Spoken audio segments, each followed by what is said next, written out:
जहांगीर की 12 घोषणाएं जिनको किस नाम से जाना गया? आईने जहांगीरी नाम से। आईने जहांगीरी। पहली घोषणा है शराब एवं मादक द्रव्यों पर रोक। मादक द्रव्यों पर रोक। अगली है अस्पतालों का निर्माण। अस्पतालों का निर्माण एवं हकीमों की नियुक्ति। हकीमों की नियुक्ति। मुगल काल के अंदर हकीम किसको बताया गया है? चिकित्सक को। हकीम किसको बताया है? चिकित्सक को। तीसरी है मदद ए मास। मदद ए मास का स्थायीकरण। स्थायीकरण। एम्पा मदद ए मास का स्थायीकरण। मदद ए मास का मतलब है सरयुगल भूमि। सरयुगल भूमि वो भूमि होती है जो राज्य के द्वारा धार्मिक लोगों को अनुदान की जाती है, उसको क्या बोलते हैं? मदद ए मास। तीसरी है, चौथी घोषणा है रविवार के दिन उच्च सम्मान। रविवार के दिन उच्च सम्मान। उच्च सम्मान।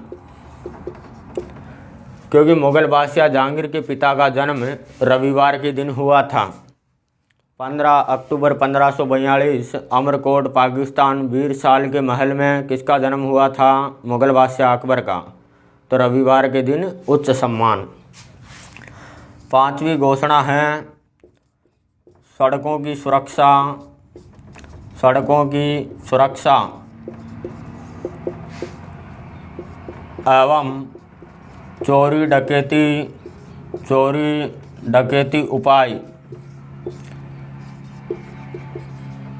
उपाय कर जन सुविधा करना। जन सुविधा करना। जन सुविधा करना। 5 घोषणाएं हो गई। छठी घोषणा है जहांगीर के राज्यारोहण दिवस एवं जन्म दिवस और अकबर के जन्म दिवस पर पशुवध पर रोक। पशुवध पर रोक। पशुवध पर रोक। भाई जहांगीर की जो राज्यारोहण दिवस है और जन्म दिवस है और अकबर की जन्म दिवस है उस पर पशुवध पर रोक। 7वीं घोषणा है लावारिस संपत्ति। लावारिस संपत्ति जो पहले राजकोष में जमा कर ली जाती थी, जो पहले राजकोष में जमा कर ली जाती थी, कर ली जाती थी, उससे कल्याणकारी कार्य करना। कौन से कार्य करना? कल्याणकारी कार्य करना।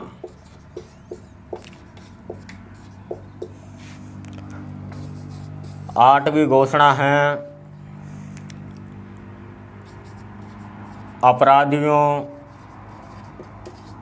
अपराधियों के नाक व कान काटने की सजा पर रोक। कान काटने की सजा पर रोक।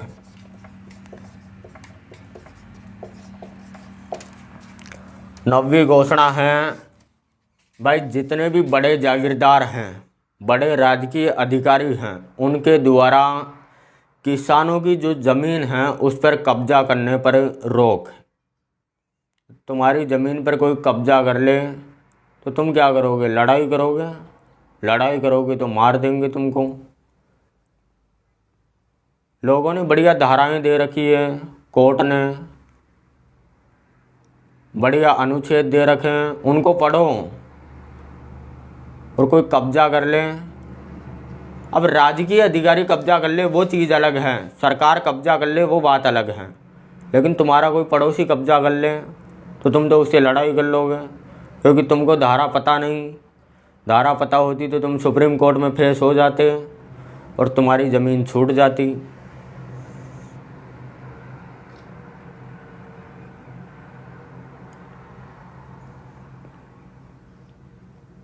पर ओरिजिनल कागज़ तुम्हारे पास होने चाहिए, तब बचा पाओगे। सबूत होना चाहिए, गवाह होना चाहिए कि संपत्ति तुम्हारी है, किसी दूसरे ने कब्जा कर लिया और दे नहीं रहे, तो सुप्रीम कोर्ट फेस कर दो, क्या दिक्कत है। पर तुम तो लड़ाई करोगे, भैया हम तो राजा हैं।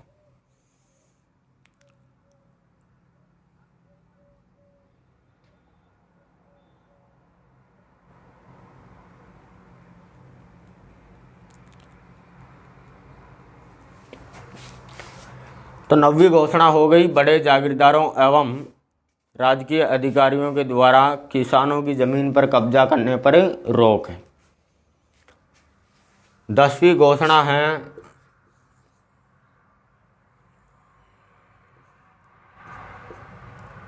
अल्तुम तमगा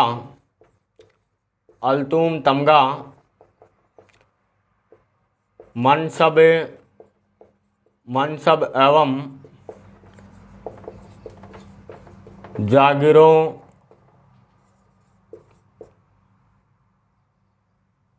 के स्थायीकरण, अल्तुम तमगा का स्थायीकरण।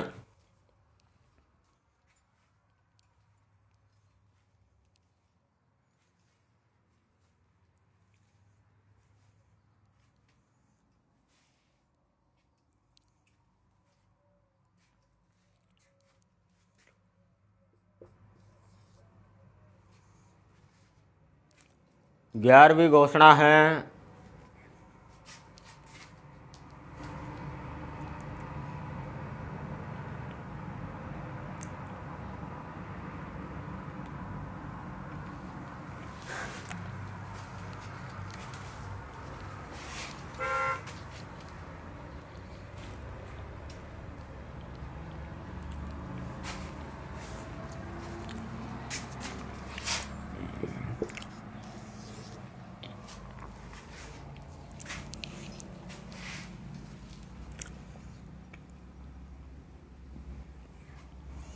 जहांगीर करो मीर बहरी तमगा,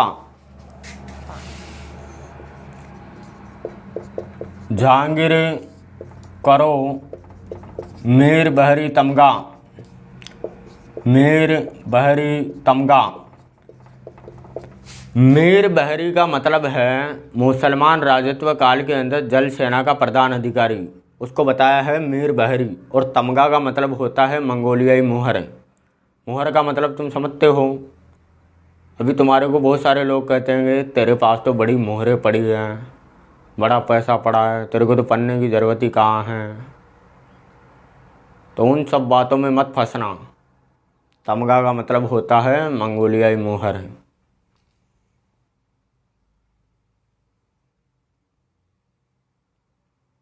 12वीं घोषणा है कैदियों की रिहाई। किसकी रिहाई? कैदियों की रिहाई। यह है मुगल बादशाह जहांगीर की 12 घोषणाएं।